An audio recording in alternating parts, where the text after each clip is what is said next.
Hello, good evening, and welcome to the CM0102 Super League, the only online football manager or content simulator that is such a trendsetter. Even the politicians are copying it. After all, it was only a year ago that we had somebody in charge for 44 days. Good evening, Mr. Wooder. Joining me tonight, we have the man, the myth, the legend that is Mr. Tato Mourinho, the Badgers boss. How are you, pal? Evening, everybody. Yeah, not too bad, thanks, mate. Glad to be here finally. Yeah, delighted to have you on. We're slowly ticking through the managers making their StreamYard debuts, that's for sure. Let's have a quick reminder where we are. So game week 10, so after tonight, we have the next round of reserve swaps, which is like a transfer window for all those who can't wait to swap players in their first team squad. It's just as good, isn't it, Tater? Let's have a look at your side first. 9 games played, 4 wins, 1 draw, 4 defeats. But you, up until the last game against Macca the other night, you've been in really good form. Yeah, well, we started off really poorly with experimental tall formations for me, as in playing with wing backs, which is not something that I ever do. I tried to follow the Super League trend and go with wing backs, but I don't like it. I don't ever play with them, so that was my downfall. Lost the first 3 games and then went to something I'm more familiar with, and then started to turn things around. Yeah.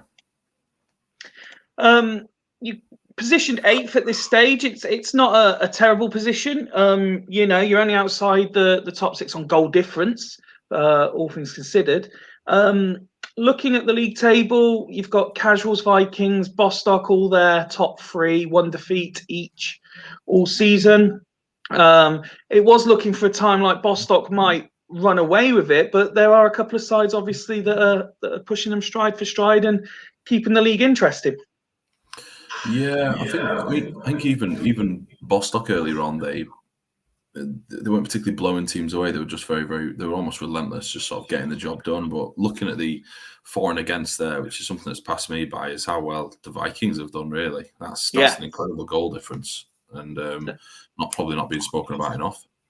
Do you know what? You're probably right. It is going unnoticed, mainly because they're not the top scorers in the league, and because Casual's defensive record is just fucking outrageous at this stage.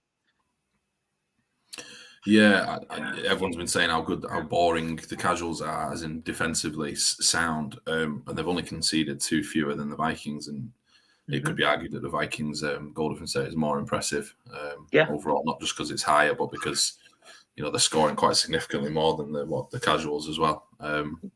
That's worrying for tonight's game. Rodeo wants to remain unspoken of as long as possible. Let's have a look at the bottom end of the table. I mean, it's still very tight. We spoke about just then yourself, Gazelles, Fulchesters all on 13, Celtics then on 10. Then we have another 3 teams all on the same point, Rose, Haggis, Triple P on 9. And then the battle at the bottom, Asta and Dragons trying desperately to, you've got a mix of the bad, the awful, and just the unlucky. Which is which? I'll let you decide at times. I mean, Asta last time out was horrific viewing if you're a fan of Asta. And then Dragons, they've been somewhat, I mean, that still is very, very unlucky. That is the game shitting on you from a great height, isn't it? Yeah, that was good fun, to be fair. I mean, Asta haven't been unlucky in the slightest. I think Alpha's trying too hard, if anything. I think he needs to go back to basics and actually just use his best players rather than messing about. But he probably knows that. But I think he's got a lot going on himself, hasn't he? So that does take a toll with your focus on the game. As mad as that sounds on a 20-year-old game. But yeah, I mean, the Dragons, I don't really understand what's going on. Really, I don't know the team's quality. You look at the side he's put out tonight using what looks like it's your old Devils formation, which I'm a big fan of that formation. It's very similar. There are a few differences, but very similar. So that sort of thing is absolutely solid. And if he's got Bowyer sat on the bench, he's looking really good squad-wise and player-wise. I don't know. It's just going to keep tweaking until he gets it right. But this season's a write-off for him now. They can't do anything. It's done for them, which is mad. Good evening to everyone watching in the chat. Just a small reminder, not that you guys need reminding. If you could all, I know you've all would have subscribed to the YouTube channel by now, but if you can like each match day video, it means that it gets seen more by the algorithm and more people can see the content. So give that thumbs up a little click at some point in the next couple of hours. I have seen Mr. Savage is in the chat. Another reminder, as per the ticker, we've got the next installment of The Wizard of Oz. Following this broadcast with Mr. Tato, as Mike tries to get the Super League reserve squad into the World Cup. It's the first leg. I want to say it's Uruguay. I could be wrong. I think it's the first leg against you. No, it wouldn't be Uruguay. Who are they playing? It's going to bug me already. Mike Savage. Next match. Oh, it is Uruguay. Playoff first leg will follow this show, as will the draw for the first ever CMSL Cup. That is being made on the follow-up show as well, with the national boss overseeing the draw with me. So obviously, Ghost Games permitting, we've got Vikings against Badgers last, because you just love being last, Tato. I have been asked where possible if we can leave Celtics towards the end, because Greavesy is away but hoping to catch the back end of the show. So if we can try our best to leave Dragons Celtics towards the end.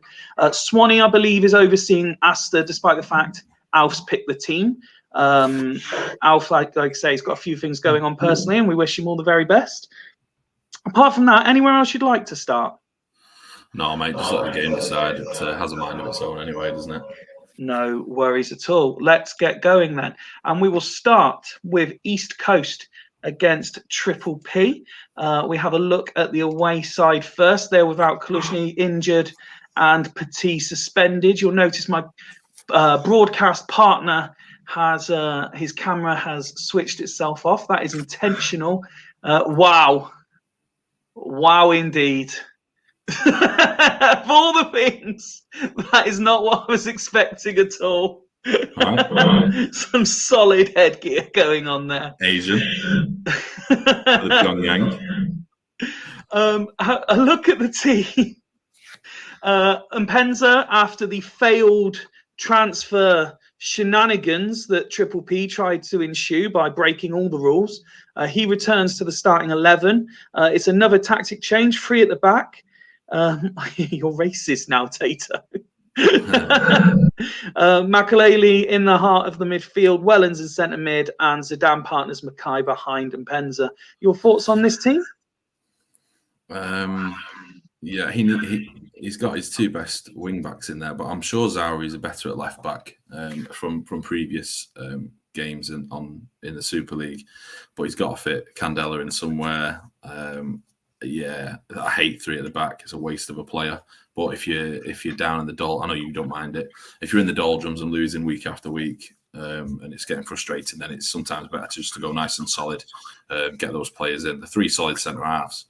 Like I say, good wing backs, and he just needs to get Mpenza firing. I know it sounds obvious, but whatever way he can start swinging them crosses in and actually competing in a game, then he should start scoring eventually. As for Dimble and Coast, Baumer out injured, Vogel injured as well, but they make a couple of alterations, primarily on the bench. We've got Morientes return to the bench, as well as Kowalchuk as well. They and Materazzi remain on the bench. Starting 11-wise, I believe there's a slight tactical tweak in the midfield, but it's more or less the same 11. Dimble's been, what's the fairest way to say this? Boring of late. Boring. His matches haven't been the most entertaining. It started back against Bern a couple of games ago, and I was, to be fair, I seem to be slating off Bern when it was Coast games that were particularly boring to watch. So I'm glad to get this one out of the way early. Do you see the excitement returning with this 11? Not really, but he's gone with the classic egg box there with that 6 in the middle, which has been really successful for teams in the past. Sometimes that 1 behind 1 does create a lot of chances. I'm not a fan of it myself, but I mean, Dimble's got a try. He's got to mix it up slightly, hasn't he? And Kutuzov and a Gat in there. It's almost like, again, that 2-4-0-3-1, isn't it, when in possession? Yep. Which I like. I like that formation. So, and that does create. So it just depends what little instructions he's got on and stuff. But I'm hoping it's not as boring as the rest of their games, because they've been dreadful. Well, let's go to match centre then and ask you for the first time this evening for your prediction. Oh, I can't remember what I predicted on the Swanee thing, so I'm just going to make it up as I go. That's fine. I'd say 0-0. 0-0. A brilliant way to. Well, nothing happened for the first 20 minutes. We've got a yellow card handed out. 24 now on the clock. East Coast from an attempt. I believe that was a Gat. Jens predicting 2-2. Evening Dimble, who's just got here in time. Just in time to see Anelka give his side the lead. 37 minutes, and it is 1-0 to Coast. And Penza with a couple of chances. Mackay makes it one apiece, but it's been disallowed. Come on. I believe that Penza had strayed offside, having missed the first chance that led to the rebound. But fucking hell, not again, Dimble. Dimble, what are you putting on here? Absolute shitfest. Literally, the Houses of Common were more interesting than East Coast games lately. There's really not much to talk about there other than the fact that East Coast lead and Triple P have had a goal disallowed. Ratings-wise, I mean, it's quite solid, I suppose, but not much happening. Agat's not really liking being in centre midfield too much. He's having to do a lot of tackles, which he's probably not that good at, and he's more creative, isn't he, and a general wide man. I know he can play in the middle as well, but if he's being asked to do the most tackles in the game, then he's probably not your man. Rob's already... Dimble's not been as boring as the opposition here, says Rhodey. He is, because he's stifling their creativity as well. Rob's already reacted without seeing the stats. He wants arrows on his AMs. Not like sitting on the fence. Love the Kung Fu Panda look, says Steve Wright, who's obviously just joined us while it's half time of the Leeds game, and they're being completely, well, I would say completely outplayed by Leicester. But when Leeds go forward, they look good. They just can't score. That's all he wanted to do. Dimble wants to roll, so we're going to get much the same in the second half, I'm afraid, Tato. Let's just get to 60 minutes and hope this one's over with quickly. Or an early yellow card in the second half. It's 2, and it's Anelka doubling his tally and his team's tally for the evening. Class. You imagine that's all it's going to need. We stop it on 61 minutes. East Coast firmly in charge. And he'll be quite happy to stifle the opposition now, won't he? Anelka's going to get the headlines. He's rating 9 already. But look at Boma there on the left-hand side. Also performing very well indeed. Yeah, the egg box is too solid to give away a 2-0 lead now. I can't see anything changing. Be interesting to see how many assists Burma's got. I know that Megaros is a massive fan of him. He's been calling for him in the league for quite a while now, so it's good to see him giving a go.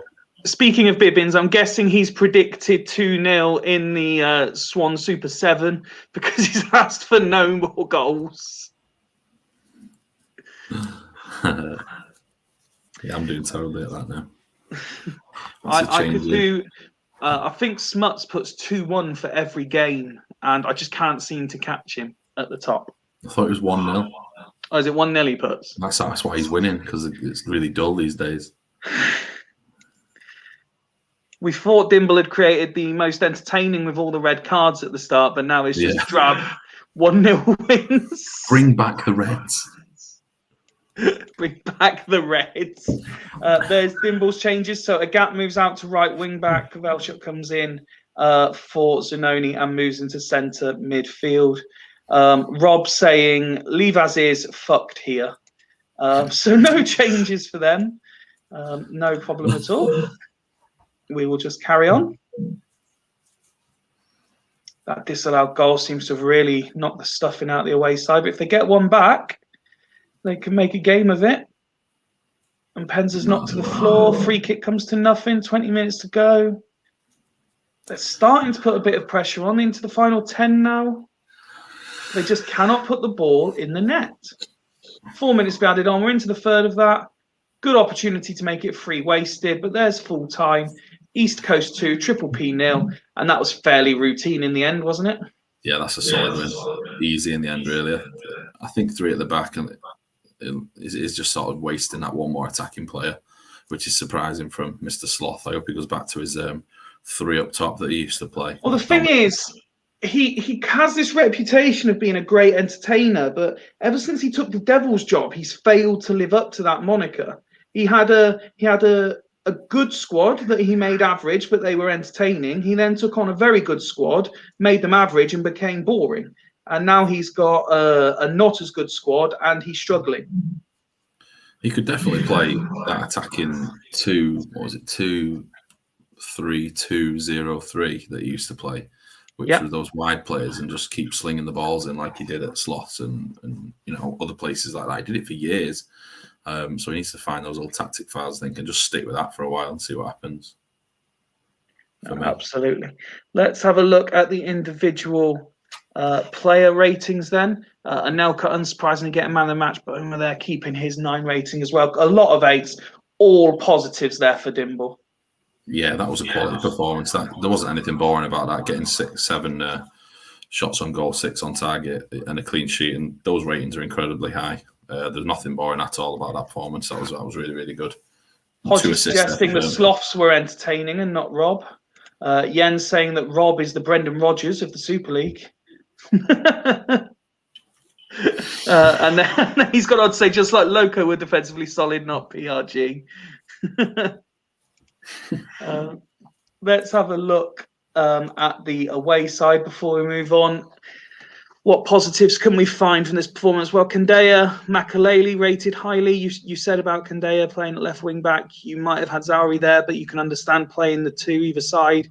Kandaya's played okay. But it's just pretty average, the rest of it, isn't it? Yeah, that is average again. And Penzer's not winning his headers. And I think Zauri is better on the left than the right, but I wouldn't put him over Candela. I'd absolutely have Candela in there, but maybe stick with him, Penza, or cash in on him, because I know people will be after him eventually further down the line when any movements are made. People will be knocking on his door from Penza. So yeah. Well, we know one team that was interested in him, and they got screwed out of it. So let's move on to game week 2 as we congratulate Coast for picking up a good, solid win. We don't want Dragons next, so let's go to Asta at home to Bostock. You've not put the block on.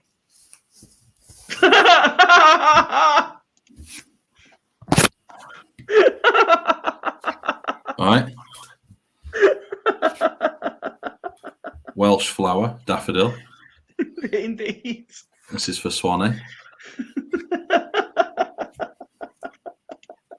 The fuck is this show come to already? Okay, let's talk Asta. Swan is in charge of subs, but it's very important to note that Alf has picked the team, and that is why Robin has not even made the subs bench. Can we click on Robin? We can click on Robin. There you go. 4 goals in 8 starts and doesn't get in the team. Doesn't need a rest, does he? Doesn't need a rest at all. He's dropped 1% on everyone else. I don't want to be too critical, but I don't mind the formation. But he seems to be allergic to playing Van Nistelrooy up front on his own. I don't know what the obsession with Salas is. I don't know why we're playing Edmundo. Viduka's not getting a look in. Gallardo is very, very good. Van Nistelrooy is best and possibly only good up front on his own. Like, I got him scoring for Leeds up front on his own. I don't know why we're not just playing him up front on his own with Robin and someone else behind him. I've got no idea. He's trying too hard, I think, again. I think when he settles down and he actually looks at it, I think he'll realise that there's a very simple, good team, excellent top 6 team here that he's not been picking. But it'll come in time. And Die at centre half.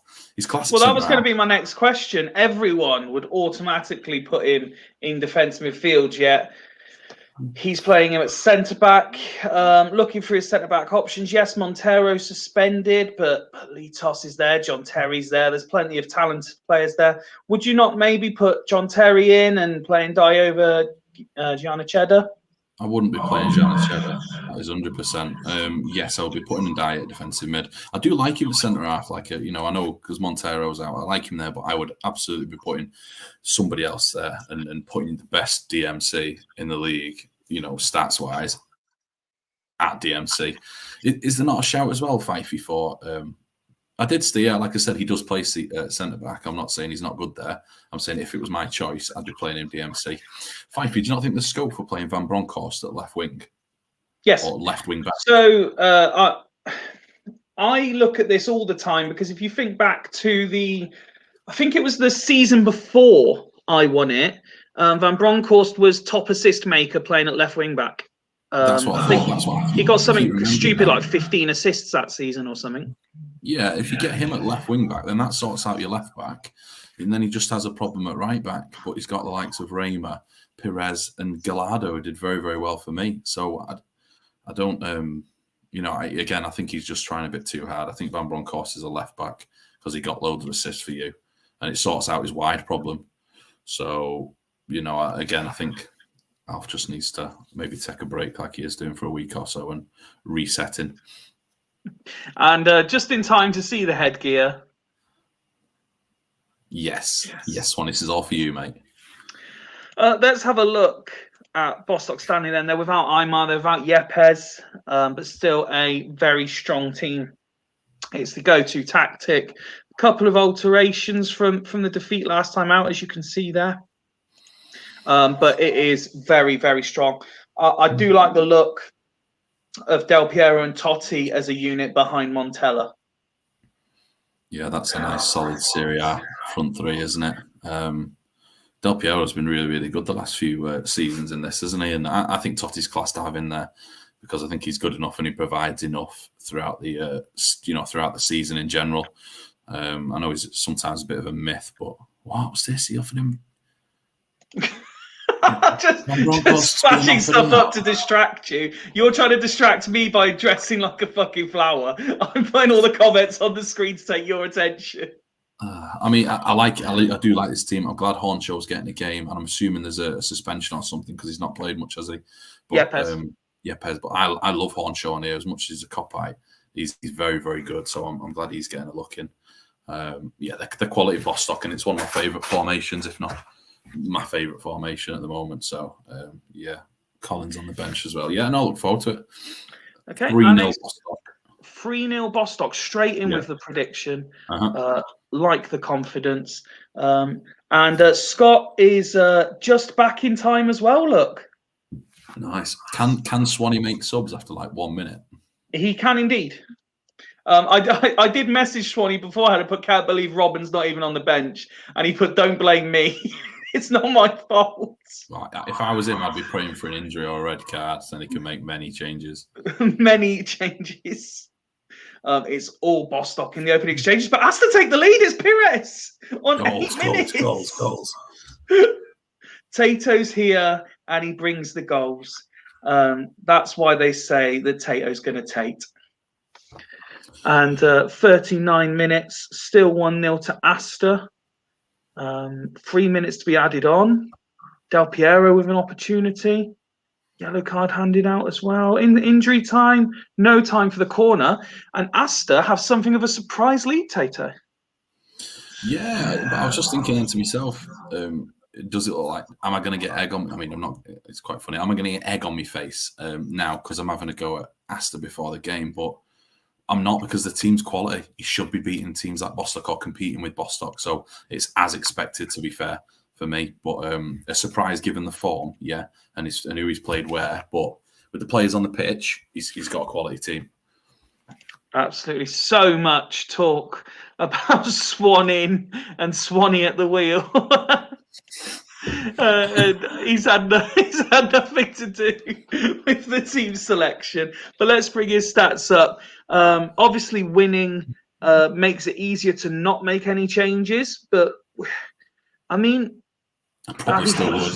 Yeah, I mean, Barry Ferguson's not really involved in a crucial position. Edmundo's not really involved in a crucial position, but he has got the all-important assist. Pires has had both of the shots, which questions what the fuck are Van Nistelrooy and Salas doing? Wow, look at Novotny. That is 8 key tackles. Yeah. Out of 8. Absolutely stunning performance by Jens Novotny. Proper last-ditch stuff from him, just waiting to the last second and then nailing it. Wow. I would be taking Janacheda off 100% and putting on nobody, because he's not got a centre-half on the bench. Cancel that. Just more guesses of what's coming. Yeah. Swanee is saying as is until 60. And Scott is making changes before we'd even flashed his up. So Totti to CM. Totti to CM, Strand and Collins on at AM. Oh, okay. So we're going Van Bommel for Strand, Collins for Del Piero. What do you make of that? I like Collins and Strand. I think they're those players that are always going to get you a goal because everyone hates them because they've got the low stats in the funny places. So it's like it's a gamble. It's a calculated gamble. He may as well see if they can escape the clutches of Novotny. Let's see if they can. As we resume the action to the 60-minute mark, Montella with the banana shot, and it's all Bostock again, which means on the counter, Asta likely to score if it's anything like the first half. Honsho goes in the book, and we pause the game. Free kick to Asta on the hour mark. But they still, despite the dominance of the visitors, the home side still lead. Look at that. Hands your butt on a 9. Pires 9. Novotny 9 as well. They have all turned up for Swan, haven't they? Yeah, they have. They are, but I think Bostock are putting the pressure on. Butts on a 9, and I'm assuming shots on target will be 6 or 7 at this point because I've seen a few in that half. So it'll be impressive if they can cling on. Swan has no idea what to do in this situation. Just do whatever you want. Paducah for Salas, that's a good move. Getting Salas off and just get him out of the league, get him relegated, free transferred, get rid of him. What, into the Super League 2? Just anything, not even that. The one below that, the shit league. Just keep him going down because he's crap. Interesting question for you here.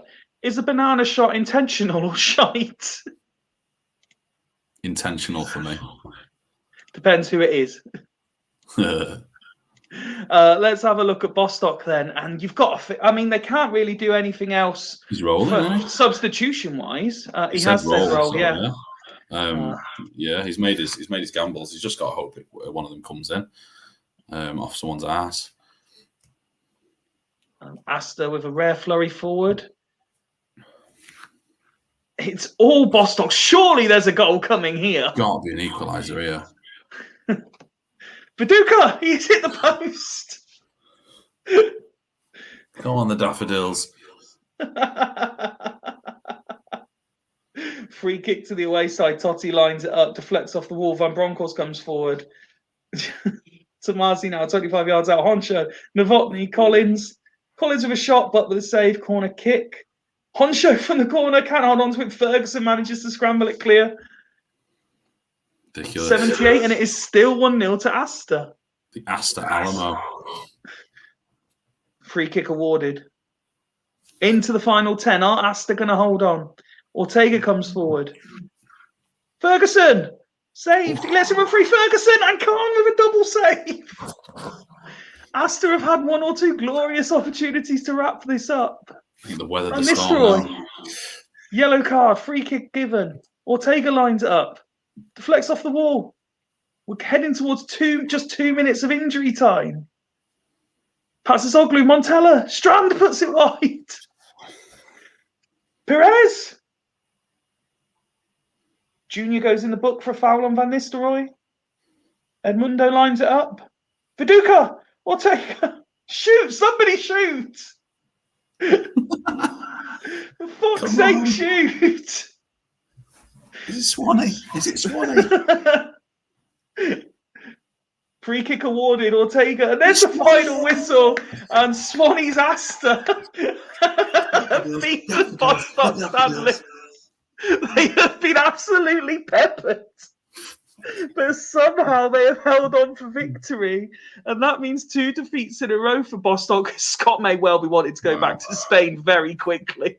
Wow. Unbelievable. Is Al's presence this much for negative impact?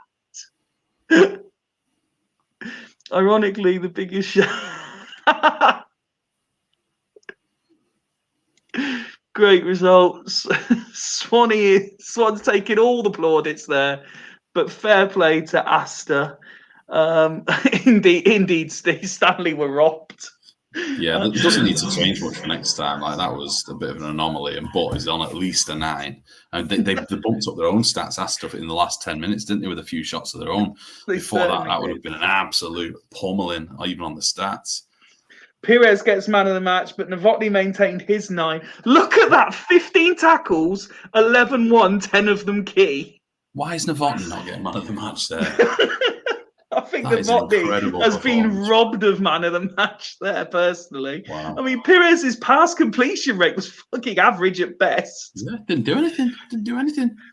Other than score, he did nothing. Wow. Very good. Yeah, well done, Swanee, mate.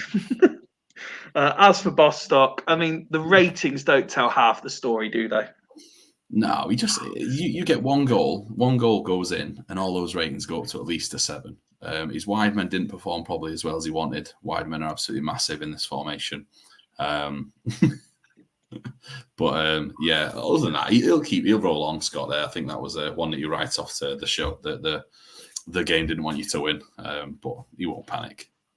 Mr. Edwards has pointed out Super League winner Novotny. I think it's multiple time Super League winner Novotny. I'm sure he's got a couple of medals to his name. Mad. But congratulations to Asta, who pick up a much needed victory and pile the pressure on the Dragons now, because they are in danger of being cut adrift at the bottom. Next up, we are going to Gazelles, and they are at home to Northern Burn, as my broadcast colleague remembers to put the blackout screen on this time, so that he can change. Yes, mate. What likes to eat Gazelles? What, lions? What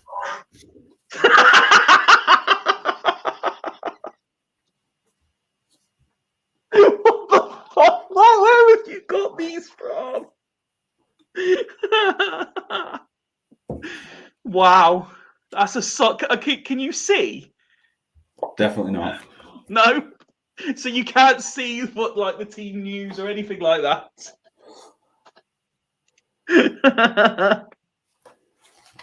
That's quality. I love it. Well, let me talk you through it, Mr. Lion, as I just update the score ticker. Gazelles are without Kivu. They're without Nedved. Adilson suspended. Pizarro's also injured, which leaves them looking a little bit light in certain areas. But it means it's a similar looking tactic to what they normally play. But Etu is in support of Aforique. Hersey and Deisler on the wings, with Mendieta and Rivaldo central. Petrov partners Di Biagio in holding midfield. Uliano and Vrede continue at centre-back, with Barthez in goal. Yeah, that's practically the starting formation, is it, from the first few games? Aforique is probably not good enough at this point, but, you know, what do I know? I'm just a lion. Lots of, what do I know? Just a lion. You're getting lots of. You'll have to go back and see all the praise you're getting in the chat. You can see it's excellent. They are in awful form at the moment, Gazelles. I believe I've got going along the ticker. They've not won in 6, or is it 5 possibly? And they failed to score in all of those games as well. They finally stopped the rot with a 0-0 last time out. Can you look with this team? Can you see them getting back to how they started the season? Probably not. I did say at the start of the season that they were quite a poor-looking squad. So I'm glad they're losing. Otherwise, look all right, Mug. As for Bern, they're still without long-term absences, Roberto Carlos and Lee Chun-So. So they go unchanged, which means that league record-breaking Maxim Sigalko, who got 5 in a 6-2 win over Asta last time out, continues up front. Yeah, you wouldn't change anything there, would you? No, absolutely not. Are you expecting more of the same from Bern? Yes, probably. I would say 2-0 win. 2-0 win to the away side. Let's find out if you are correct. 13 minutes on the clock. Not too much has happened thus far. Emerton trying to force an attempt for Bern. Rivaldo with a header, but couldn't keep it down. It's fairly even. And Sigalko does score on 29 minutes to make it 1-0 to the away side. But Fyfie with his first ever goal just a minute later makes it 1 apiece. The Lion is not happy. 4 minutes to be added on. Oh, glorious chance for Gazelles there, but failed to convert. Will they rue that miss? And we reach half-time with the scores 1 apiece. Just a minute separating the 2 goals. But very even game. Gazelles 6 attempts, 5 on target. Bern 5 attempts, 2 on target. Dead equal in pass completion rates. Gazelles winning far more tackles than Bern are and absolutely dominating in the air so far. Yeah, that's a quality. To get so many shots on target against a team like Bern is class. We're buzzing with that. There's still predictions going on in the chat. Mr. Savage has predicted at half-time the main goes up in flames. I mean, I considered many things for Bern, but I chose against it because I have smoke alarms. Both managers, without even seeing their stats, saying as is, so we won't even flash them on the screen. We'll just go straight to 60. Love it. Sigalko with a good chance. Oh, fucking hell. And then nothing happened for best part of 17 minutes. So we paused the game on about 72 minutes. Still 1 apiece. But Gazelles looking all right. They're certainly not being outplayed by Bern at the moment. No, they've also got the back 6 there, which, like I said before, is very solid. It's just whether they can create enough with this formation, and they certainly are doing so. He's doing something right with the team instructions. Yeah, absolutely agree with that. No real fitness concerns, no yellow cards either, which is something of a rarity in the Super League these days. So I'm not sure Gazelles will be changing anything at all here. Director of Football Martin and Manager Dan are both in the chat. Etu is coming off though. He is being swapped with Liverani and swapping positions with Hersey. So Hersey goes in support of Fyfie. Liverani out to the left wing. As for Northern Bern, Martin Lewison rating a 5 at in the 71st minute. Chiotis, who the manager criticised for being thick after his comments in the media, is rating an 8. Fiore's fitness drops to 78%, but again, no yellow cards. This is possibly the most gentlemanly game the Super League has seen all season. What does the Lion think to that? Someone needs to pull his thumb out there, doesn't he? Ian going as is. So let's slow this one down. 20 minutes to go. 1 apiece. And it is Gazelles who blink with the substitution. They have an attempt the home side, but Bern managed to withhold the pressure. Petrov picks it up. Liverani. Hart manages to intercept from Deisler. Rivaldo. Deisler. Ipia deflects the ball. Into the final 10 minutes. And Gazelles look like they're the team ending the strongest. But they'll be wary of Kjol and Sigalko. Scally now picks it up and Keane, but his effort is way off target. Take a draw. I wondered how long till that was said. Mendieta blazing a free kick over the bar, but now Di Biagio, Mendieta, Deisler's offside. Emerton comes forward now for Bern, who win a free kick. 5 minutes being added on. Are we going to see late drama? Kjol, but he puts it high and wide. into injury time, and Mendieta. But Hyypiä gets in the way on the counter-attack. Is Emerton, Scally, Sigalko. Free kick awarded. Q. And there is the final whistle. It ends Gazelles 1, Northern Burn 1. And again, it ended very, very even. Both teams tried. Burn were wasteful in front of goal, not even getting 50% of their attempts on target. Gazelles wasteful in failing to convert, but they are a side out of form. I think Dan will be happier with that point than Ian will. That's a really performance. I think that's his go-to formation now for a while. They've done really well there. Completely agree. Let's have a look at the home side stats then. And it was Uliano who picks up man of match. Again, another one of those 10 tackles, 8-1-6 key. Di Biagio as well, I thought played quite well looking at those ratings. And just having a look at the young forward there, who you said wasn't quite ready, but his performance was quite solid as well.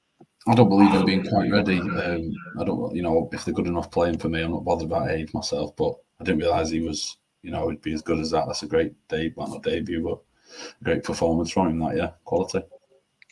And just as the game was very respectful, both managers being very respectful as well.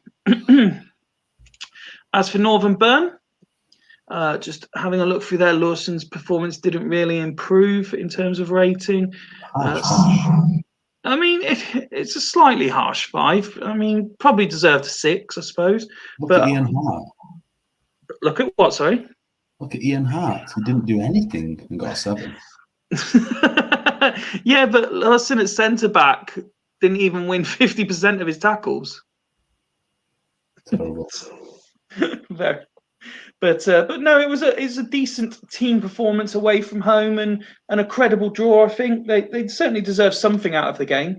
Whether they did enough to win it is for somebody else to say. But a very good draw all round. Congratulations to both sides for picking up a point. Move on to Hate Aforikwe ever since he turned me down in the last iteration twice. Let's move on so you can breathe again. We're not going to the Vikings. Shall we go Casuals versus Rose?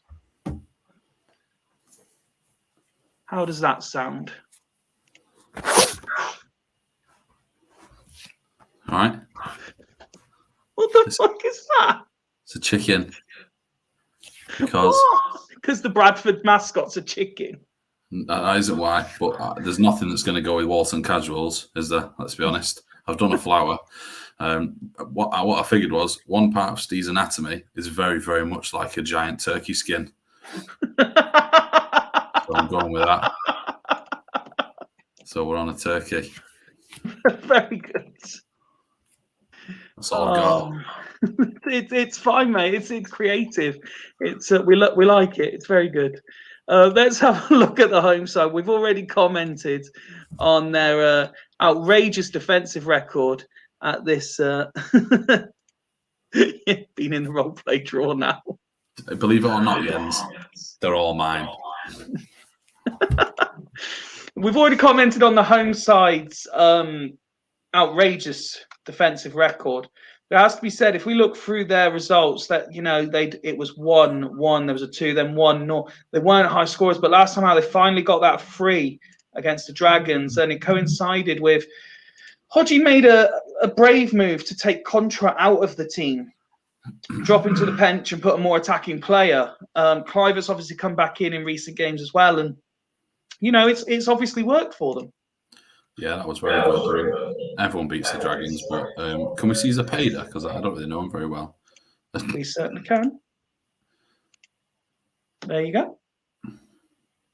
Pretty standard. He hasn't done much, to be fair. He hasn't done anything more than Contra No. would have done. But yeah, like you say, just in general, a more attacking player in that position, it's obviously working. His squad's quality in the right areas. I'm not a fan of Clivert myself, but Comandini's I'm a big fan of, so he's a good backup to have. Comandini started the season well, but went a few games without a goal. Clivert's come back in and scored 2 in 4 starts now. You're just not going to score many against that back 4. And Mievski as well in the middle. Like all that 5 there with Buffon as well, people are not going to score against them, are they? I know that's obvious, but they're so solid, that 5 players there. Absolutely. Let's have a look. So Rose had been playing this completely anti-football formation. He said he would play it till he lost. He did lose and has changed the formation. Yeah, he's copying the gazelles with the long arrows. Yeah, it's the Timmy, isn't it? The Timmy formation, that 2-3-1-1. I do like the formation. Carbone, I'm excited to see. I think he probably is good enough to do something in the league. If the likes of Boa Morte and, Zepeda and, the weirdos that I play can play in the Super League, there's no reason that he can't. He'll get you 5 assists or so if you play him a full season. So, look forward to seeing him. Hussein, 3 goals and 2 assists, drops to the bench. Ebby Sand starts up front. No goal contributions in 4 appearances thus far. Bit of a surprise? So yeah, a bit of a surprise. They're very similar players, though. They're just your big lump headers. Sand hasn't been good this season. That 6.25 rating is very bad. But it's worth a try. And then if he's not doing anything half time, we'll stick on Hussein. Makes sense. Okay. A score. Oh no, that's ghost gamed. Oh bloody hell! I have to change it, right? So we are going to Haggis. I can only imagine what's coming now. Haggis at home to Fulchester. It means you're not last on.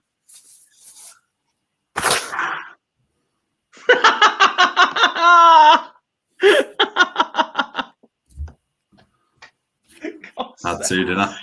Of course you did.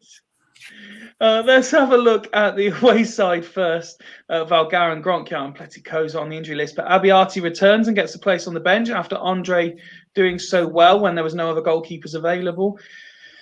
Mendes comes in for the injured Valgar, and Mendes de Silva gets a place on the bench, but it remains the same tactic. Yeah, you wouldn't change it after what they did to me. I remember speaking to Maka before the season started, and he didn't rate Andre at all. And I was saying to him, he was good for Bostock.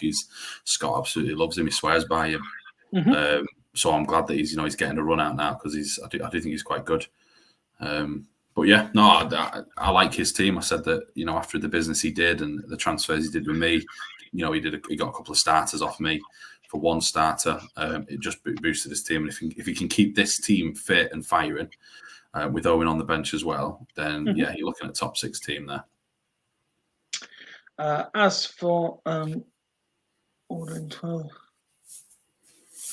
little request for you now. Well, I mean, I'm not paying for them, but go for it. They're cheap enough. As for the home side, still without Zé Roberto, still without Figo, Simeone unavailable as well. But that leaves the team looking like this. So Adams and Ferdinand continue to partner each other. Doni and Rosicky playing out wide. Elbert and Rossini up top. Thoughts? Well, they're matching them up, aren't they? I know, and obviously Ian loves this formation, but they are completely matched up formation-wise.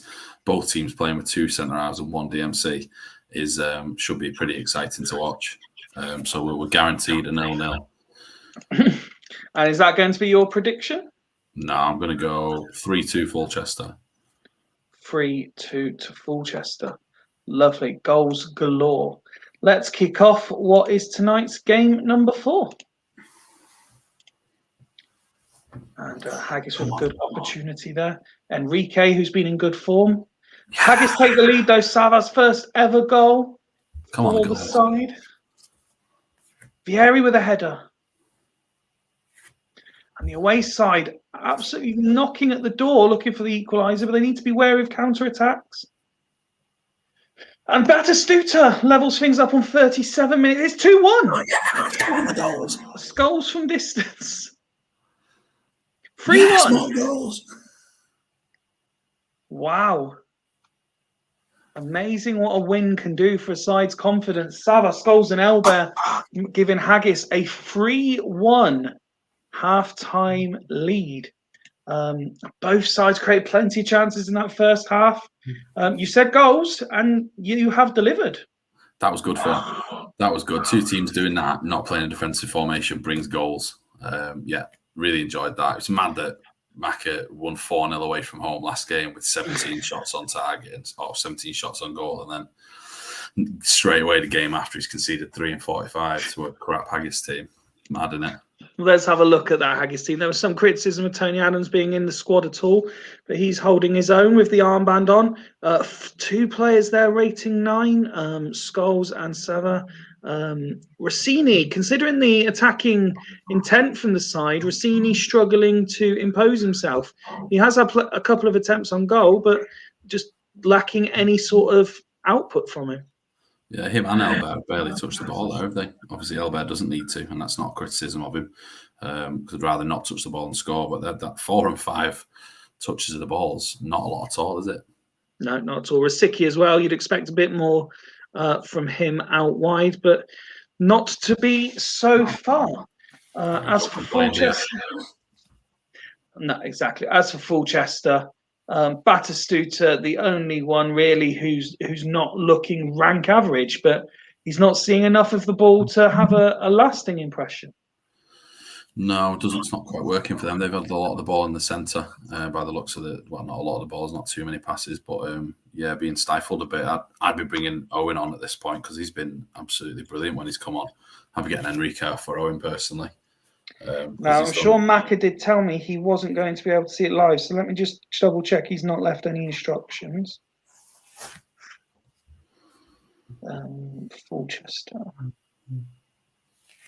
What's Maka up to? Colleague's 40th birthday. Oh, nice.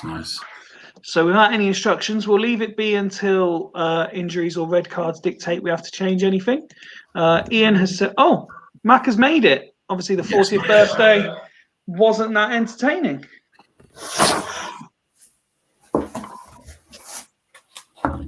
Maka, I'll just bring your stats back up. You're losing 3-1. And it's Enrique for Owen, 3 up top. Maka in the morning. Dear God. This is you at morning, Maka. Wow. Wow. It's a strong look. Let's move on to 60 minutes and see if the move to 3 up top can change the fortunes for the away side.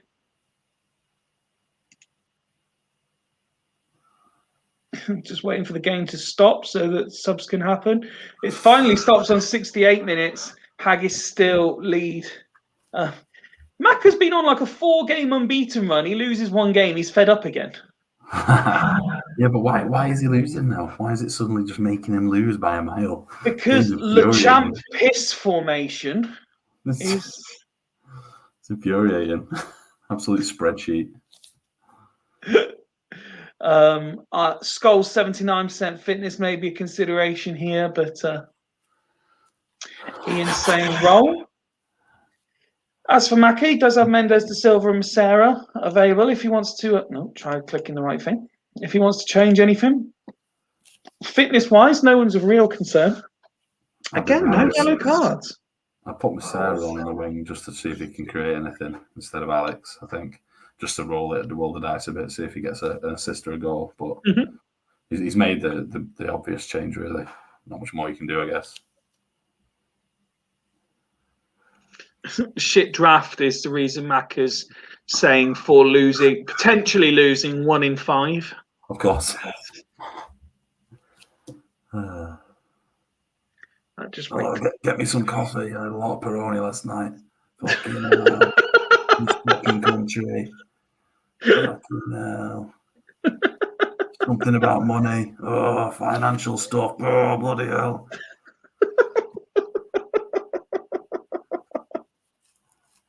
Dear God.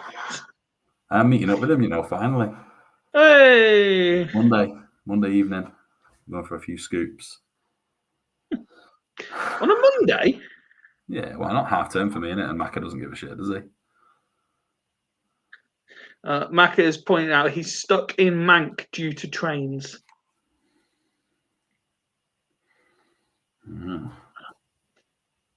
He's not meeting me anymore. What have I done? Not meeting anyone. Not meeting me anymore, you thought. I think he's not impressed with your impression of him. That was bang on. Oh, for fuck's sake.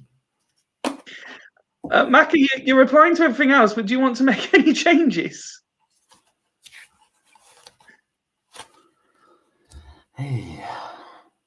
For those interested, it's still Leicester City 2, Leeds United 0 in the 84th minute.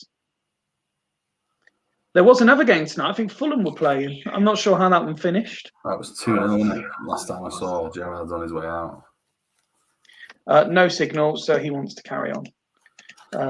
Gerrard's on his way out. Hopefully. No need to slow this one down just at the moment, but if Fulchester get one. Into the final 10 minutes. Oh, good opportunity that for Fulchester. First, put it away. 3 minutes to be added on. Absolutely nothing happened in injury time. And Haggis make it. Look at that. Even game again. Difference being Haggis' ability to finish. Yeah, very close. That first half was a bit of a random one, really, with Haggis putting 3 in. It's very unlike anyone to put 3.5. So, yeah, very even game. Maka should hopefully keep his head and roll again with the same formation, because I think it is it's going to work for him. Yes, Jens, I'll let you decide that, mate. Let's have a look at the stats. Sava picking up man of the match, but that's 1, 2, 3, 4 of the 11 players rating a 9. Nobody. Oh no, the one player. Just the player identified as player of the season so far is the only one to rate lower than a 7. I think second half he didn't have anything to do, did he? Because he's in that DMC position, and there was no AMCs or anything, was there? So possibly had not much to do. But yeah, that is Rocks will be buzzing with Sava scoring there. As for Fulchester, as we said at halftime, it's just distinctly average. There was no, there was plenty of the ball. Everyone was just kind of passing it around, but with no real intent to get themselves back in the game. Yeah, like I say, funny one. They were completely matched up and similar stats in the game. The formation's completely matched up. I think it's one of those where one keeper, throws in a 6 or even a 5 first half. I can't remember what it was, but and then the strikers are putting the ball in the back of net the other end. Simple, really. The very even game. But Haggis, yeah, picking up some points now and starting to motor again. Congratulations to Haggis. So yes, that brings us to Celtics versus Dragons. So I look forward to seeing what you've got lined up for this one.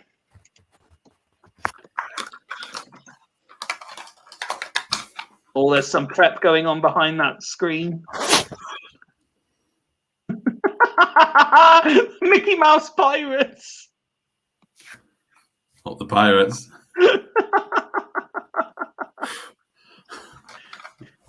I do love that you've just got these lying around. Let's have a look at the away side first. They're without Maldini, Takinardi as well. Not the happiest bunny in the camp right now. Let's have a quick look in the comments because I can see they're popping up. Stop streaming, childish nonsense, delete the save, and then you've got some reaction to your pirate hat. There might be a change at half time as well. Oh, look forward to that then. Celtics keep the same formation. It's one that we're becoming familiar with seeing. Everyone, always plays the same. There's a lack of creativity these days. Once one person has something working, everyone copies it. What do you make of the Celtics version of it? It's the same shape, but with a lot worse players. Not than Haggis, to be fair. There's wide men here I'm not a massive fan of. And I told him, I think, before the season, I don't think he's going to score enough goals. Shevchenko and Royal don't put enough goals in. And I knew that at the start of the season. They look great. It looks brilliant. Royal and Shevchenko up top, brilliant. But the fact that he swapped Davids for Sigalko, who's on about 25 goals already, I said at the time it was an absolutely horrific deal to swap Sigalko. Each to their own. It's all good fun. But that's looking like a terrible deal because Davids is rank average. So I like Greaves, I like what he does. I hope he picks up a few wins soon. As for Dragons, they make changes again. As we know, they were hoping to line up with Mpenza in their team, but got stitched up out of that. So, they go with a familiar-ish looking tactic. Different arrows going on down in the DM line, but it's a very strong DM line, isn't that? From Volodenkov all the way over to Cafu. Gerrard aside, it's very good. It's very attacking. Like that is those 4 hours there when they're attacking. That's going to leave a huge gap for 39-year-old Martin Keown and a really bad Nesta to get involved with. But Duggan likes to attack, and he's got to be commended for that. I always enjoy watching his teams. Like I'm glad back Ronaldinho and Simkoviak are back in the team because. Yep, quality. He's got the best AMC in the whole league.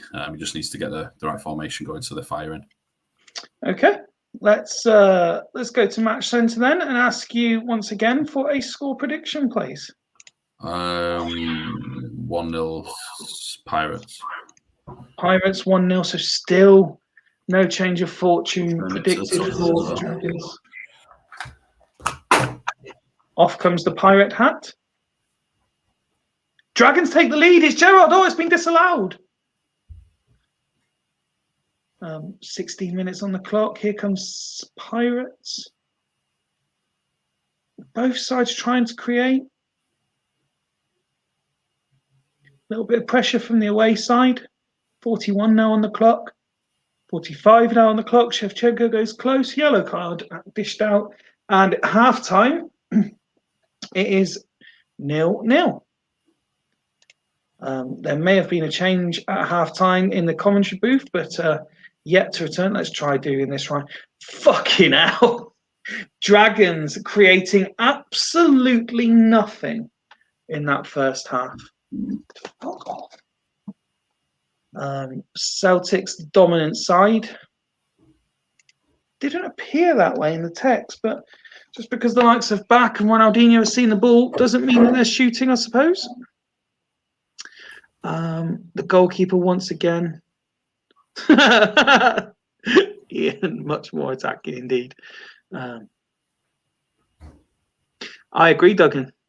How can that be if they had a goal disallowed? Because if it's disallowed, it doesn't class as a shot on goal. Looks like that half-time change in the commentary booth is about to happen. Let's move over to the away side.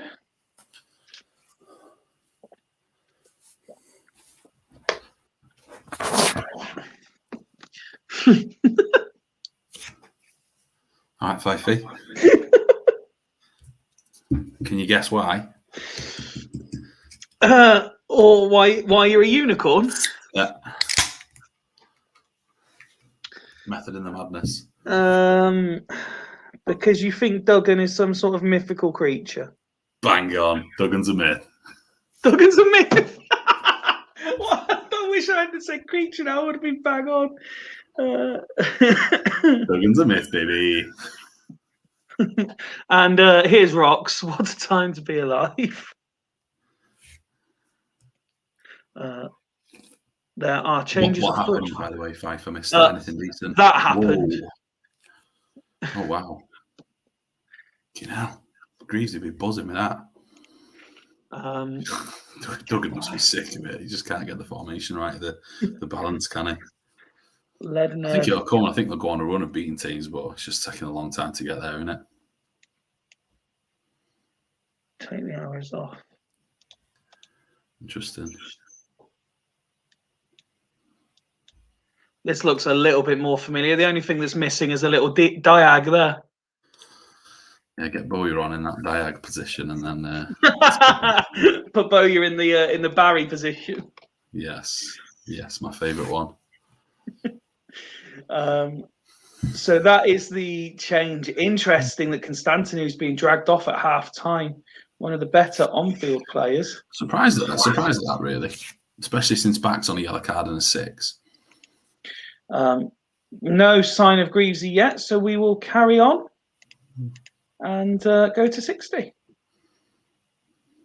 See if Dragons can create a shooting opportunity. That was 2-footed from Davids then.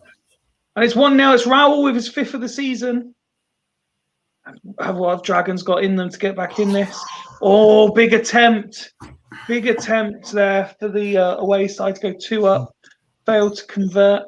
And we reach the hour mark. Where do Dragons go from here? Lee Bowyer, you imagine, is going to come on the pitch? Maybe. I don't know. Don't know where. No, I'm not sure really what you do here.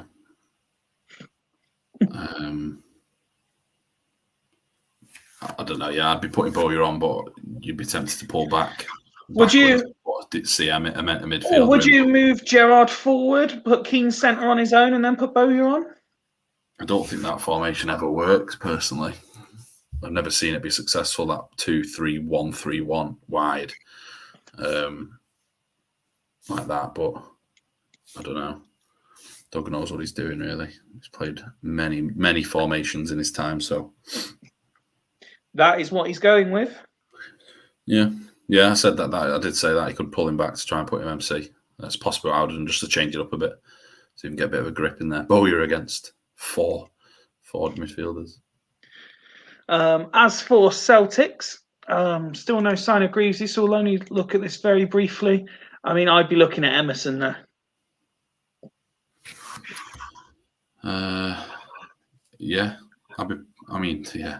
Those two centre mids are very defensive for me. I'd have Joe Cole in one of those positions, but see what he does. He's not even here, is he? So. No. So we will resume the action and we'll slow it down at 70 if there's still only one goal in it. Celtics looking for that second, though. 10 minutes goes by with nothing happening. Ledenev, Canizares saves it though and sets off a counter. And now the ball's out wide and it's Emerson. Bowyer gets in the way. Ledenev. Canizares gets there again, though. Shevchenko hits the upright. To go 10 games with 0 wins for Dragons must be infuriating. Is it bad luck, or do you think there's an element of responsibility you need to take? I don't think it's luck. Bad luck only goes so far, really, on this game. You can't say every game's bad luck, and Duggan will admit that himself. He's just not found the right balance and stuff yet, has he? And to make it worse, Sakomiak gets injured with just a few minutes remaining. So that'll see Mialbi come on. And then what? Just swap maybe Bowyer up there and Gerrard up there? Yeah, it could be anything really. Yeah, it doesn't. Yeah, I'm not sure. He's not really got another attack on the bench, has he? Really?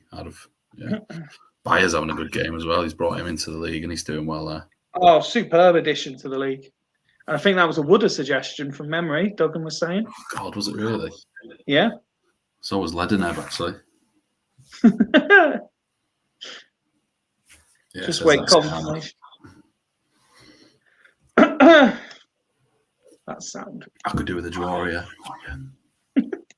Well, there'll be late limbs if there is a draw, that's for sure. Come on. Keane intercepts. Then Emerson intercepts. Your Gatos out wide. Fingertip save. God, man. Shevchenko. Davids. Keane with a save. Bock even. And there's the full-time whistle. And the best thing about this is that literally every decision has been made by the three of us. I'm the only one that turns off. But once again, oh my God. They've gone 10-0. And not only that, but they've been completely outclassed by Celtics. Honestly, at some points though in this game, there's nothing you can do. Like Ian said, when Byrne went on that run, he tried everything and he knows what he's doing. He's stuck the same formation out this year and he's absolutely smashing it. Like he's one of them in it. The game is just not having his players. I ran a save with my badges and I put a few screenshots in, didn't I? I was bottom of the league by a mile and I couldn't do anything. It's just I don't know, just one of them. Sometimes the save just isn't in your favour, is it? Not up to this point, it certainly isn't. But as you say, these things can and will turn around. Yeah. The goalkeeper getting man of the match, we commented on him. Substitutes didn't really offer anything. They tried a little bit, but couldn't really get too involved. Don't think Dragons have done anything really weird, says Jens.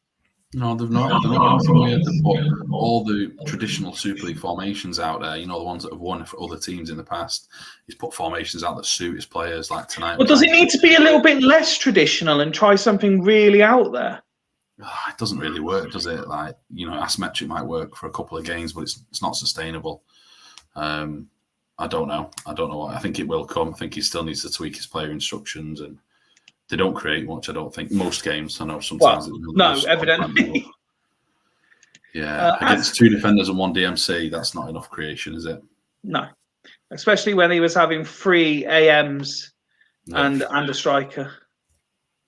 As for Celtics, it wasn't spectacular, but it was efficient. Shocker. Yeah, very efficient. Yeah, they look really good. Again, I don't think they've got many goals in them, but they look very good. Then you are not turning that down. They've absolutely hammered the home team. You're looking at that, you'll be buzzing with that. That's the perfect formation performance for a Greavesy team. So yeah, it'd be happy there. Everyone having an opinion on the Dragons at the moment and how they sort it out and where their problems lie. But at the end of the day, it finishes Dragons 0, Celtics 1, and Celtics keep up their decent recent form. That takes us over to yourself. And look forward to whether it's a Viking hat or a Badger coming on the screen next. Now, you'd think it would be a Badger, wouldn't you? Or a Viking, but that would be too obvious. So, what, you've got a 4 dress up? You'd never guess it. Go on. I've got a fucking burger hat on. Because I really like burgers. Oh, God. Let's start with the opposition. Vikings make 1 change. Saeed comes in for Desai, who drops to the bench. Other than that, it's unchanged. You wouldn't change it. You definitely wouldn't change it at all, would you? I wouldn't be doing. I wouldn't be messing with it too much, and they're not doing. Yeah, keep rolling for him. Walker's doing well. Saeed's a very, very good replacement. Who they swapped for? Was it Argyle, who isn't even in the 24 for Astor? Yeah, you wouldn't change it if you're performing the way you are. So, yeah, classic. You mentioned that Jens is mentioned at the start in the intro that Jens is kind of going under the radar. What is it about this team because in everyone's, again, you alluded to everyone was doing test saves and putting screens up. I was doing it when I was doing a test save to make sure everything was running properly. And Vikings were rooted to the bottom. So does this just go to show how much better Jens is than the AI? Not necessarily. No, I think possibly. But when you put in when you're playing on holiday with the Vikings and you put a Super League formation in like this, 2 at the back, they do very, very well on test saves. They're right up there at the top. I think he's got a lot of players who just perform well. Horsey knows what he's doing, bringing in Boda and a few of the others. Jens obviously knows what he's doing, and they're just sticking with a formation that's working, a solid formation. And everyone's on form for him at the moment as well, which is key. They will have a drop-off of form. Crespo will probably get an injury or suspension. Jacques might get an injury, and then they might struggle for a bit of depth. But, yeah, just ride it while it's happening. And they're doing quality, like I said at the start of the stream. And your team, Agahawa comes back in on the left-hand side. I think and Samuel returns to the 11 after suspension from memory. So a couple of changes, but keeping the same formation because, like I say, up until Macca the other night, you were doing really well. Yeah, I think I'm on 1 loss in 6 or 1 loss in 7. I'm not panicking. I'm not going to start chucking players around. I like the formation. Like it's a very strong Super League one. I don't particularly like 2 up front, but my strikers aren't good enough on their own at the moment. They might be next season or later down the line this season when they develop a bit, but not really. Fassini's not really. He's not really scoring. He's scored twice in about 7 games. That's not enough. He's not putting the effort. He's not putting the goals in like I wanted him to. But he was always going to be an experiment. I wanted to try him out, and I'm going to stick with him for a while yet. But he's been terrible. ZZ, but he's got goals in him. Lizarazu, I'm not a fan of. I think he's a wing back rather than a winger, and I knew that, which is why I tried to play wing backs at the start of the year. But 7.22 from the most important positions out wide with 3 assists, 2 in 1 game as well. I don't think it's good enough output. So I like Agahawa on the wing. So he gets a go. Okay. Well, I will wish both yourself and Jens the very best of luck. Of course, we do have one game to follow after this because we did have a ghost game, but let's go to Match Centre for Vikings versus Badgers. And we'll just enjoy the live reactions of Tato in his burger hat. Absolutely fuck all happening in this first half. Good, I'll take a draw. Already at 40 minutes.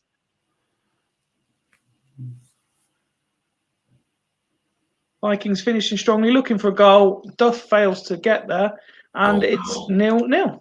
That was awful. That is awful from me, but they're way better than me at the moment. So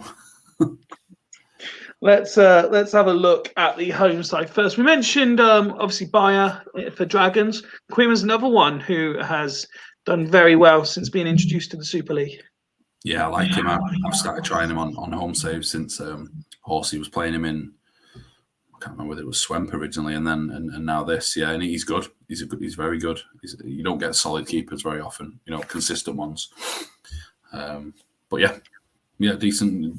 I think if we kept it the same as it is, I think they'd get 1 or 2 second half. Personally, there's a lot of players on single-digit ball touches, but the crucial players, the likes of Overmars, Walker, Boda as well, are the ones who are seeing it the most. So that'll be one positive for Jens. Yeah. They're very, very similar formations, aren't they? With those two defenders, two defensive mids, and the wide players. So they're pretty evenly matched. So yeah, it's all very central based, isn't it? That you can see a lot of their not many of the attackers are getting much of the ball. God, that's poor. I'll keep it as it is till 60. That's very weak, but I'll go as it is till 60, please. 60. Okay, we'll just wait clarification from Jens. Oh, there's a change. I've got a German hat on. Right. What? Do you know what was once voted Animal of the Year in Germany? Badger. It's only the bloody Badgers. Am I clutching at straws here or what? Is it on backwards? Who fucking knows? Yeah, there we are. German hat. Ostro. Germany hat. Sticking till 60 as well. So let's resume the action for the second half. 50 now on the clock. It still looks very much Vikings dominated thus far. Oh, Roberts looks certain to score. Kamuna goes in the book. And double injury for the Badgers on the hour mark. Well, that makes your decision nice and easy for what you're going to do, Tato. Yeah, triple swap there, please. Agahawa for Lisa Azu. Roberts for Kesman. Brugging for Vicente, and give him a forward arrow, please. Just like that. That's fine. That'll do. Perfect. Thank you. No worries. Didn't really have to think about it too much. As for Vikings, they have looked fairly dominant, but have been yet to be able to break down the Badgers.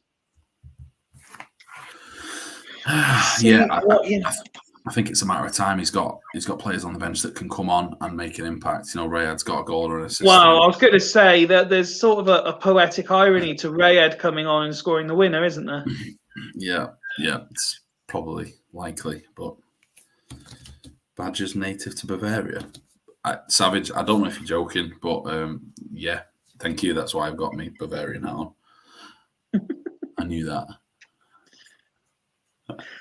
Just a reminder while we wait. Oh, no, we don't need to wait. Overmars for Smith. Told you. 2 up top, Jacques Central with Ara.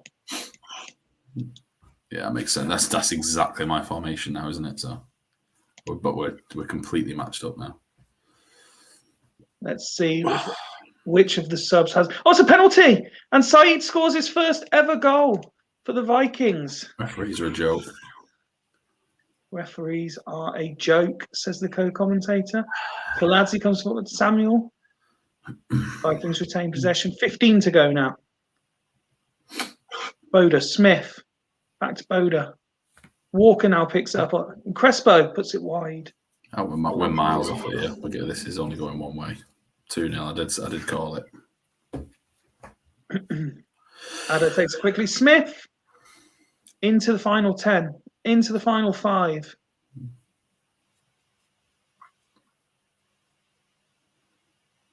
Well done, Zanetti. Justin Walker now. Oh, go Still on. Walker. Famani has to foul him. Addo. Oh, skims the bar into injury time. Well played, Jens. Well played. And Jens, I mean, it looked lackluster. There was no intent from the Badgers in that second half. No, nothing. That was rubbish. I might need to have a look at me. That's awful. And I need to have a look at the instructions, I think, for the next game. That's not good. That's really dull. Really boring. 3 kicks. 31. Offsides, 23. Yeah, but 23 of them were offsides. Why are we getting so many offsides? Yeah, I think I might need to send a new tactic file in. Well done, Jens. That's well played. Is that sarcasm or? Let's have a look. It's not well played. Gamara picks up man of the match. 52 passes, 43 completed. Wow, look at Addo as well. 10 tackles, 8-1. Strong performance. That you can understand looking at those defensive numbers why you struggle to create anything. Yeah, my weakest point is my strikers. I'm happy with the rest of my team. My strikers aren't doing well enough, and when you've got someone like Gamara in there who's just doing that, easy for him, easy day for him. Yeah, that was thoroughly deserved from the Vikings, and another good performance there. Absolutely flying, aren't they? When champ worlds collide, good evening. Not every day that we're graced by your presence, but you're very welcome.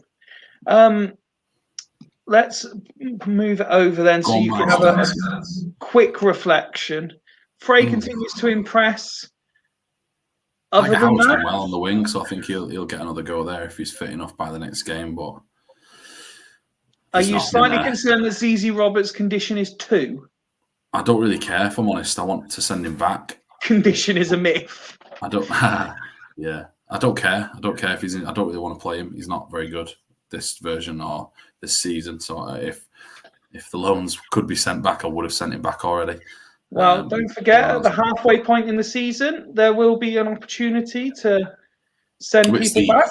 It's the 10th game, isn't it, now? So we can bring Rezzies up, can't we? So I'll be possibly putting him in the Rezzies or considering it, but I'll certainly be making changes to my forward line. Again, if you look at the whole team in general, and I know my match stats are awful, I'm the first one to admit that, but you've got a team of 7s with a couple of 8s in there. I know I've got my 6s from a few injured players. You know, I get a goal, I've got 3 or 4 8s there, and that's looking like a quality performance. It's not horrendous, solid, not horrendous, but really dull. My forwards are the ones letting me down at the moment, so that's what I'll keep mixing up. Let's just remind ourselves of the team news then, because we do have one final game. It was Casuals and Rose. Steve had amended his formation, and Casuals were keeping everything as it was. I'm allowed backward arrows to CP. Just trying to remember what I had on. You had the turkey or the chicken. Steve's ball sack. Yeah, Steve's ball sack. That's right. So let's. Just a reminder: after this game, there'll be a short break where we'll cut the feed, and then a new one will go up. Mr. Savage will be joining me for the cup draw and the first leg of his World Cup qualifier with Australia. That will be, I don't know, about 10, 15 minutes after we conclude this episode. But a score prediction, for Casuals v Rose. Last time tonight, Tato? 1-0 Casuals. 1-0 Casuals, standard prediction. But it's Rose who have started quickly looking for an early goal to put the home side under pressure. And they have scored. Veron didn't mean it, but on 10 minutes, he gives the away side the lead. What a Casual you can score against Casuals, that, if you don't mean it. Veron then goes in the book on 19 minutes. But after a bit of early pressure, why Rose certainly looked the more dominant side. I think that's Lucio going in the book. The wet surface. Something for the goalkeepers to worry about. They've done well, right, Rose, yeah. They have done well. Oh, could have been 2. Remember, up to big injury. Chris Perry going off. No, out and out. I'm going to presume Ronnie Johnson will drop back and Vinsky will go into holding midfield. Yeah, it's got to be. I might shake it up. That they've been really good. That half, really good. Just wait for Steve's confirmation.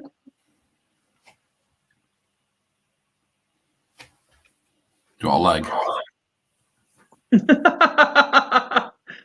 Hodgie has already said roll to half time. And Steve agreeing with what we said. So that is half time. Wow. Tight affair. That's probably the best performance against the Casuals I've seen for many, many weeks now. Yeah. Let's have a look at what... I mean, Casuals are seeing plenty of the ball, but not doing much with it. And there's Soroczynski of all players, rating a 5 at half-time. They don't often do much with the ball, though, do they? They just sort of keep it tight and batter the door down occasionally and get themselves one or two goals and keep it tight. I don't think I've seen them go one behind for a while. So, we'll see what they've got in the locker. Lopez and Clive at both rated 6s, not seeing much of the ball. Is that more to do with their work rate or those behind them not giving it to them? Would bringing Comandini on alter things, do you think? It's mainly because things are really crap on the game, to be honest. I would be bringing Comandini on all day long. Lopez started with low fitness, I remember seeing, but as you can see, fitness is a myth and he's barely gone down now. So... White Rose, San, Nicky Franco, Nicky Butt as well. I mean, generally low numbers throughout the team. Rose hardly seeing the ball, but when they do, they're just getting it forward and shooting. Cagey affair, isn't it? Cagey affair, mate. So seven seems about right. Sand is not. I'll be bringing Hussein on personally, but offer a different threat. Yeah, I know you don't. That's a similar threat, isn't it? It's just I know you don't want to shake it up because they're winning against the top of the league, but changing strikers isn't going to affect anything really. All big changes for Hodgie. Big changes from Hodgie. Excuse me.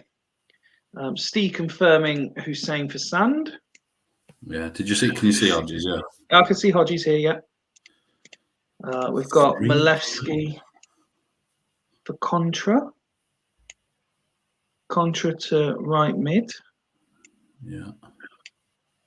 Zabeda to AMC. Yeah. Davies off. Oh, hang on. Right. Are we going like this? Wow. Davies off. Yeah. Contra to right mid. Zabeda to AMC. Davies off for Comandini. 3 up top. Lopez and PK. So, yes, we're going like this for the second half. Wow. Love that. Yeah. Nicely done, Hodgie. I like it. No MCs.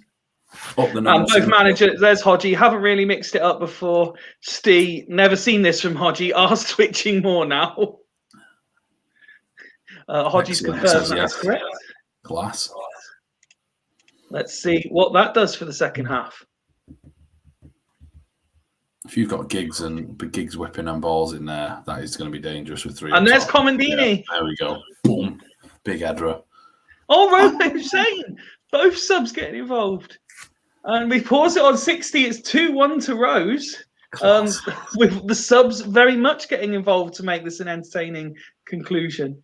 Freddie Youngberg next up. Is he going to come up with Soroczynski and go even more attacking? Put him on the wing as well. Just more wingers. That was good. I think he'll keep it as is. He's not going to take his boy Soroczynski off. Certainly not for Lundberg. That was good. I think they're well in the game now. Casuals. Yeah, it says roll.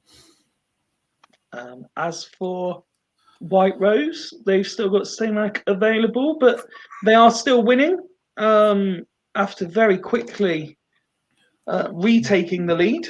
You've been impressed with Rose so far in this game? Oh, massively, yeah. To score 2 goals against Casuals is huge. Has Tato only got an assist? Can we look at? Has he got the assist? No. No one's got No, the assist. no assists. Excellent. Nicky Ferenko coming off for Samak. My boy Samak. Let's resume the action. We'll slow it down at this stage. It's the last game of the night. And this could be anything, the way that second half started. Fouled by Vieira, free kick awarded. Soroczynski wins the header. Vieira sets Comandini off. And now Casuals have a free kick. Get out of the way. I can't see. Pelizzoli with the save. And now Dyer looks to come forward. And Veron. Carboni.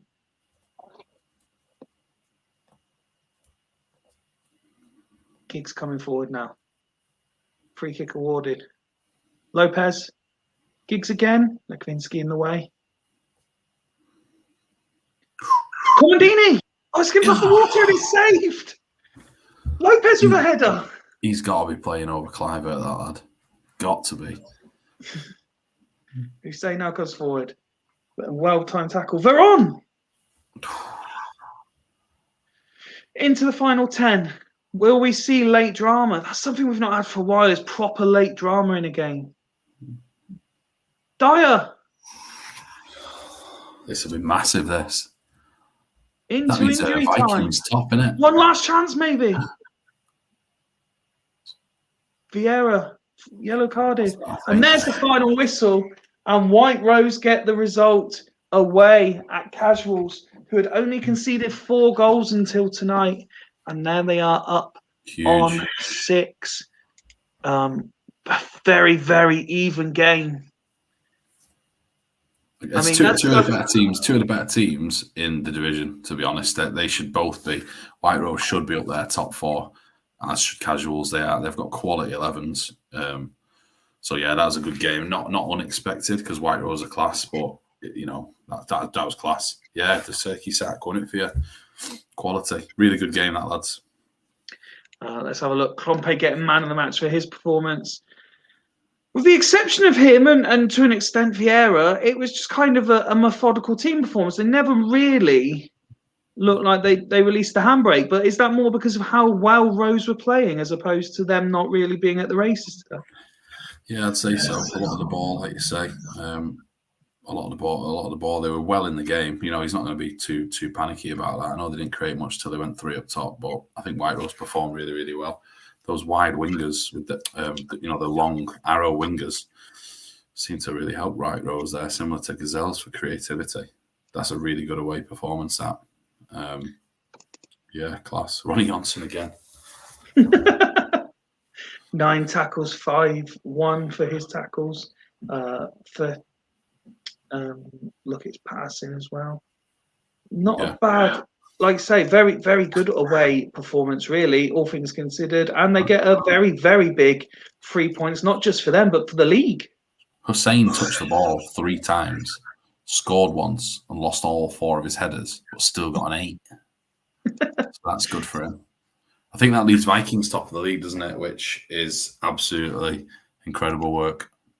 Well, let's go through the classifieds first. We had Astor 1, Bostock 0, Dragons 0, Celtics 1, East Coast 2, Triple P 0, Gazelles 1, Burn 1, Haggis 3, Fulchester 1, Vikings 1, Badgers 0, Casuals 1, Rose 2. That leaves the table looking like this. Vikings are top on 21 points. Casuals a point behind on 20. Coast a point behind on 19. Then we've got Burn and Stanley a further point behind on 18, which means 3 points separate first from 5th at this stage. There's a gap below that. Big gap below that. Well, there's a 4-point gap to Gazelles on 14, who find themselves in the top 6, considering they haven't won a game for 6 games. We've only scored 9 goals. How are Gazelles moving up the table? Because I'm dog shit.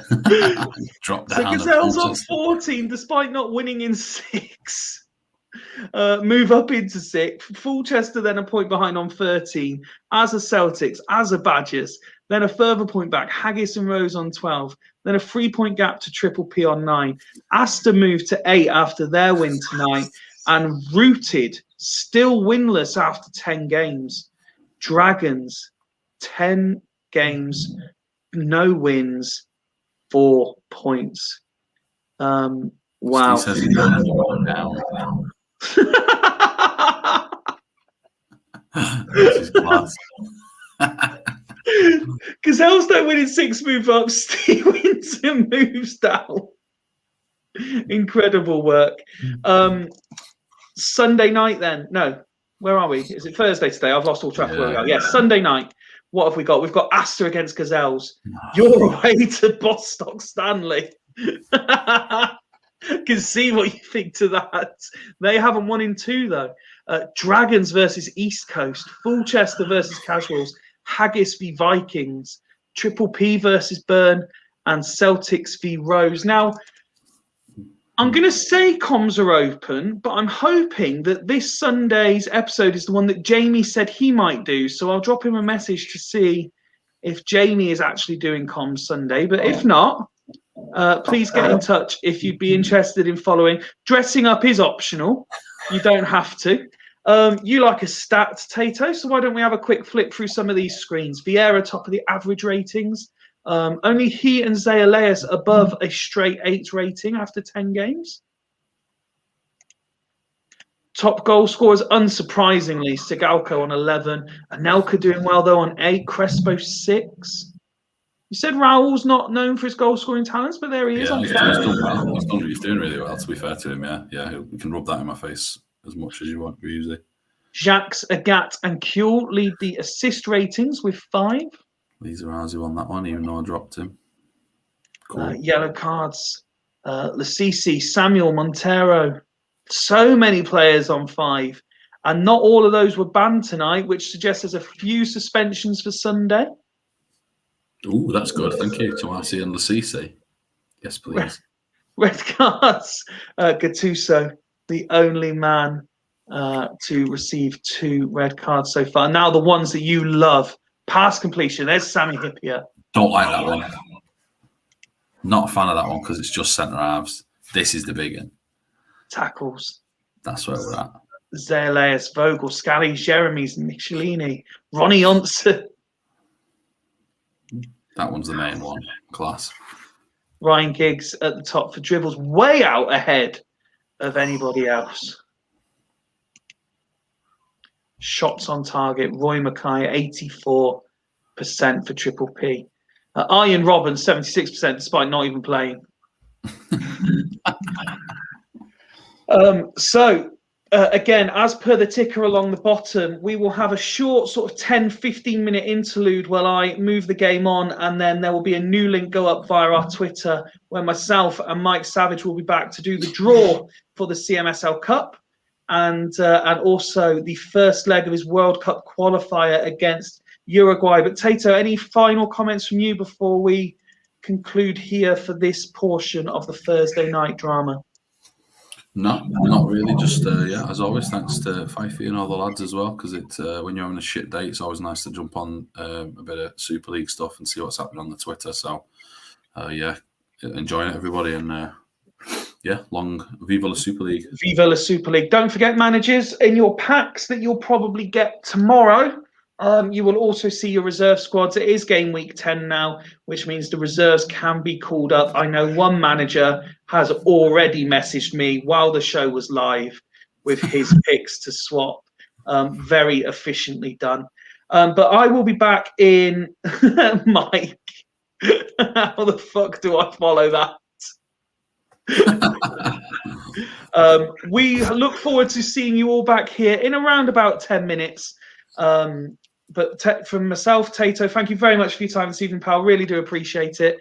I'll speak to you all very soon with Mr. Savage. But from the actual Super League, good night. Night, lads.